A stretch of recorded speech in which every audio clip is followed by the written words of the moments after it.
Hello everyone. In this video we are going to talk about performing optimization using Scipy. And for that reason, in addition to NumPy and Matplotlib that I need, you want to import optimize from Scipy.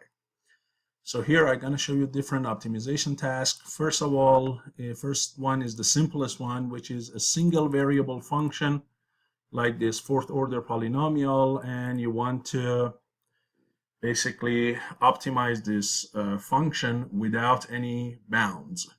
So here I show you first the function, and then I'm going to show you that if there is no bound on x and y, then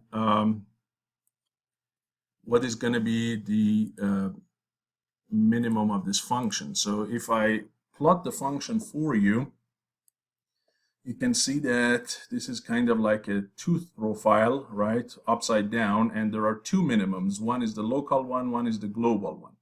So if I don't provide any bounds, ideally it should find this minimum for me here around 1.16, as you can see on the bottom right corner, 115, 116, and negative 15, 16 for the f value, right?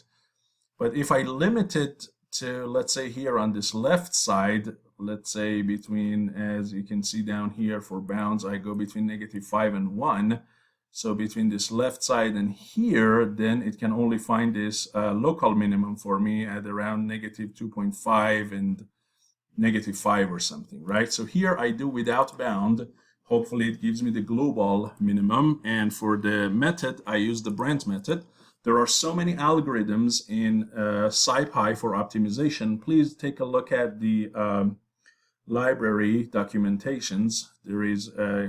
There are a least squares method, the gradients methods, which is basically that's similar, the Newton method, and there are so many methods, Nedler, Mid, and there are so many. So here Brent is one of them, and since it's a single variable function, I use under optimize, I use minimize underscore scalar, because that's a single parameter function. And I return the result of that in res, and then this res has so many information. The actual minimum point is res.x, the value of the function is res.fun, the number of iteration is res.nit, and so on. So that's an object with so many data, right? So let me show you here. You can see that a minimum of a -16 at x of 114 is reached in 11 iterations. As I said, that's res1. If you want, I can show you this res1. So you can see that it has a bunch of information for itself. So let me run it again, and you see that it could find the 114 and -16. You see, it could find a global minimum for me, and you see this is res. As you can see, it has the fun value, it has the x value, it has a success, it has the number of iterations, and so on and so forth, right? So you can add an if here and say if the success is true, or if success, then go ahead and show all of this, which you see I did in one of my past videos. Okay, so this is without bounds. Now I can go ahead and add bounds to it and say, hey, x can only be in so much. And here what I will add is not only I pass the function and the method, I also add an extra option which says bounds, and then say between -5 to -1, or let's say -4 to -1. I only want something in that region, okay? And then it should give me that local minimum, basically, right? So let me go ahead and run this for you. So it should give me this guy at -2.5 or something, 2.4 something, right?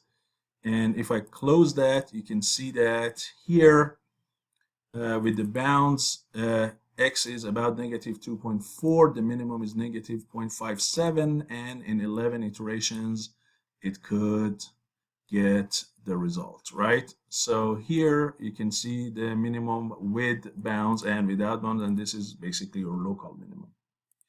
What else can you do? Now, not always the optimization is as simple as doing bounds. Sometimes you have equations for constraints, and sometimes you have inequality for constraints, right? So you have equality and inequality constraints, and that's where it is getting more interesting. And sometimes your function does not have a single variable, so you can use minimize a scalar.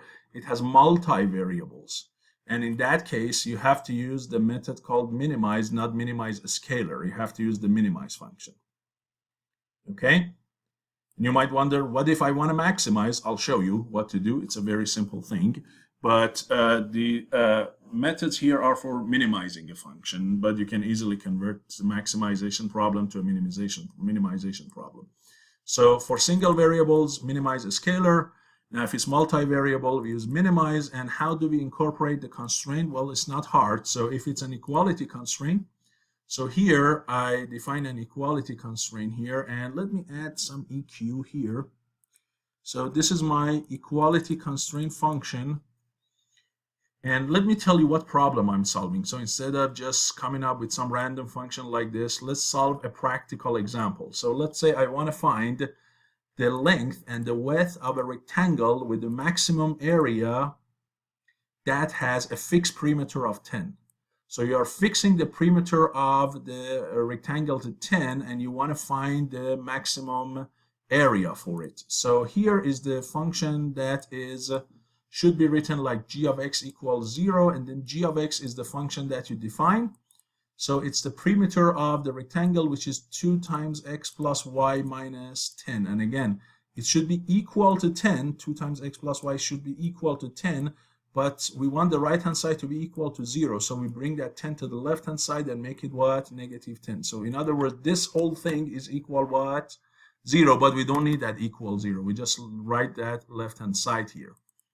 And here, this x is a vector. So I consider the first parameter in x to be the length, and the second parameter to be what? The width, x and y, basically. But instead of using x and y, I write them as what? As a single vector. So this is my surface area, the perimeter that has to be 10. And then I say my constraint type is equality. And what function is it? It's this guy that I defined earlier. And then I say what? I say the cost function here is x0 times x1, length times width. But remember, this problem is about maximizing. Remember, we want to find max area, but my optimizer is a minimizer. So what do? I multiply my cost function by a negative. If a function is minimum, the negative of that function is what? Upside down, it's going to be maximum. So just by simply multiplying a negative 1 by your cost function, you convert maximization into minimization. And so this is the max area, right? Or the negative of the area. And now I say, hey, this j is my cost function. This is what I think. This is my initial guess for width and length. Now, should these two numbers work with your constraint? No. So if I start this, I mean, like if I have 5 and 2, what is the perimeter? It's 14, not 10. So would these two numbers necessarily have to work with the constraint? No, it's just an initial guess.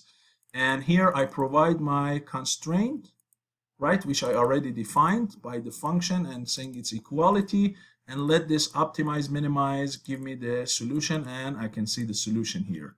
So let me go ahead and show you the solution to that problem, which you know all. The simplest thing is the two sides should be equal to get the maximum area.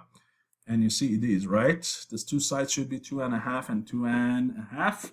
That makes sure the perimeter is 10, and that makes sure the area is maximum, which is 6.25. Okay, and you can see that here, negative 6.25. And this negative is because of the negative used. It could reach the solution in simply 2 iterations, because that's a very, very simple problem, right? So you see here, I did a simple calculus problems for you, an optimization, and I could get it with an equality constraint. But sometimes it's an inequality constraint. For example, I say, hey, I want you to find me the height and the radius of a cylinder with the max volume that has a total surface less than 30. So here I'm saying I wanted less than 30. I'm not saying equal to 30, I'm saying less than 30.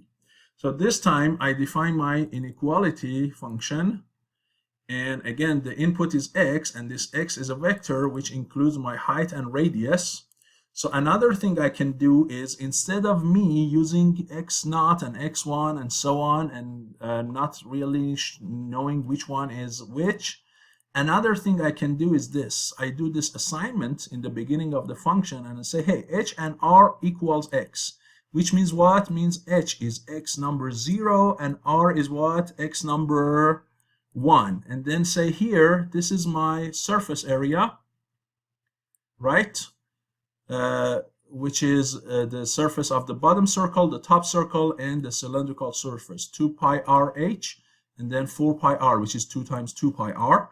This is the total surface area. This should be less than 30. So basically my thing is like this. This guy is less than 30, or less than equal 30, right? But how should I write my constraint for this problem? You always write your constraint as some function of x is bigger than or equal 0. Bigger than, not less than. You should always convert it to bigger than or equal 0. Well, how do I do that? Well, I take this whole thing, take it to this other side, minus this. This should be bigger than or equal what? 0. Therefore, this is the g of x that I should what? I should have for my inequality. I don't need this portion. So I say what? This is my what? This is my function that has to be bigger than or equal 0. And this time for constraint, my type is what? Inequality. My function is this guy. Again, my volume is pi hr squared, right? The surface area times the height. That is the volume, and since it's maximization, again, I use a negative to convert it into minimization. I pass minimization. I pass my function. I pass an initial guess, which is not necessarily working with this constraint. And I pass my constraint, which is inequality, and I get my what? My solution, which if I run it for you here, you see that my solution is your x is almost 2 and your y is 1.2. So 2 and 1.2 should be the height. This is your height and this is your radius, and you can check whether it's less than 30 or not, right? If you plug in into this function, right, this number should be less than 30, and this two numbers should give you the maximum volume possible. You see it basically, and the maximum volume is 8.95 units. The last question you might ask is, what if I have both equality and inequality constraints? Well, no big problem. You just define the constraint the same way that you did earlier, and when you get to this constraint term in the minimize command, you put your equality and inequality in a bracket with a comma and combine them. And after that, you can also use what? Bounds, like you can see here, okay? And this bounds here, you can define your numbers, right? Remember here when we did bounds, so you can say something like that. You provide it, so these two are not the same, so you provide something like this, for example. Okay, and this is gonna do everything together. So hopefully this video is useful to you and you learn how to perform some optimization tasks in Python using Scipy. Thank you for your attention. I will see you in my next video.